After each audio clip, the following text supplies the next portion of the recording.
The role of love in the Buddhist tradition is absolutely central.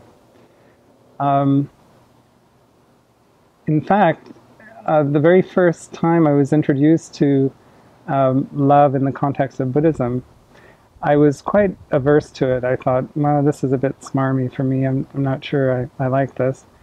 But I remember the talk as though it was given to me yesterday.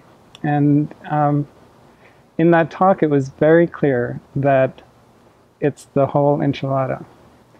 Love is both the means and the end as a path to realization, selflessness, and nirvana.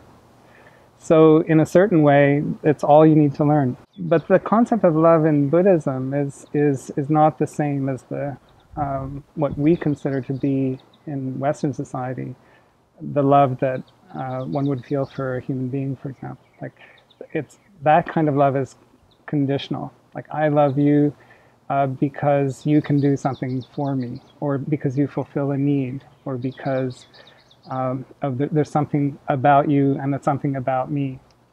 And there's a role for that kind of personal love, for sure. But the concept of love in Buddhism is much more about a universal kindness, an attitude that one takes towards all living creatures in a way that doesn't discriminate.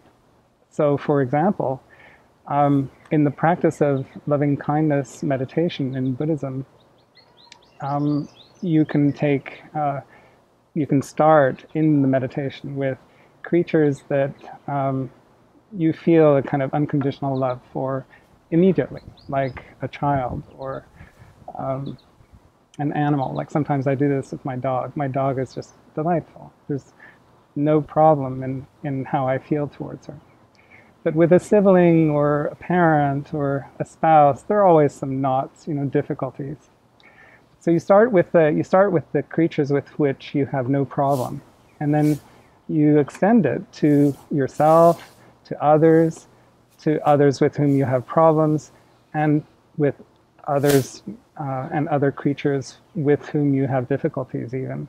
And you learn to not discriminate between them, in the sense of having an attitude of loving kindness. So, for example, Minister of Clarity, who died recently, was a Minister of Finance whose financial policies I didn't particularly approve of. I'm not a conservative, but I didn't hate him. And when he died, I felt sad. And I felt sad because other people felt sad, because he was a human being with kindness who did good things. And if you live out this life as a human being with fear and greed and hatred, there's no room for loving kindness. So you learn to cultivate loving kindness, this attitude of caring about other beings in a way that doesn't discriminate between the people you like and the people you don't like. It's not about liking someone. It's not about disliking someone. It's about being kind to all creatures, to all beings.